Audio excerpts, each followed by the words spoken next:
For the first time in 12 years, an outright majority of Americans say crime has gotten worse in their area over the past year. Many Democrats have spent the last year and a half trying to defund police, smear law enforcement, and go soft on crime.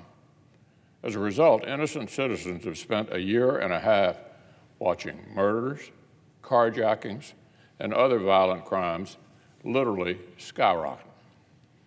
On Monday, in my hometown of Louisville, Kentucky, we were stunned by what appears to have been an assassination attempt against a Jewish mayoral candidate by a prominent far-left activist who previously called for defunding our police department. This far-left Black Lives Matter activist and defund the police cheerleader walked into a Jewish Democrats' campaign headquarters and opened fire. Obviously, every aspect of this is still under investigation, including the suspect's mental condition. But guess what? He's already been let out of jail. Already let out of jail. A left-wing bail fund partnered with BLM Louisville to bail him out.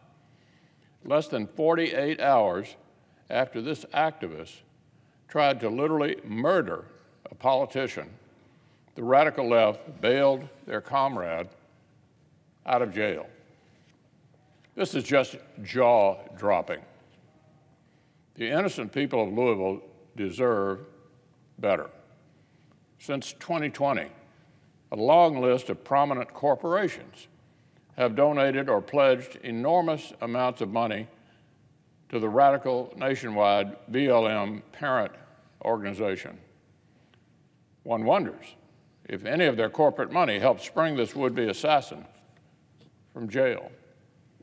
Now, I'm confident that if activists claiming to be conservative tried to assassinate a politician, whatever his mental state, the media would open a 24/7 national conversation about rhetoric on the right. Somehow, I doubt attempted murder by a BLM activist will get that same treatment. I doubt we'll have a national conversation about the constant chorus of powerful voices calling our society evil. I raise this double standard because it's not limited to media coverage. We've seen this extend into our legal system itself. In May of 2020, when Minneapolis was engulfed in lawless riots, one rioter broke into a pawn shop and started a fire that burned it down.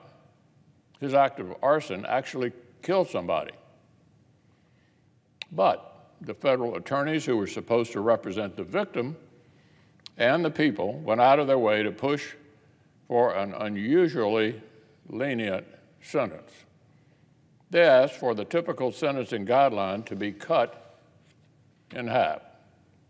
Why? Well, because they wrote the defendant was an angry political protester who simply lost his cool. They wrote, quote, "As anyone watching the news worldwide knows, many other people in Minnesota were similarly caught up," end quote. As if that were an excuse. This is the sentencing memo from the prosecutors. It reads like it was ghostwritten by the defense.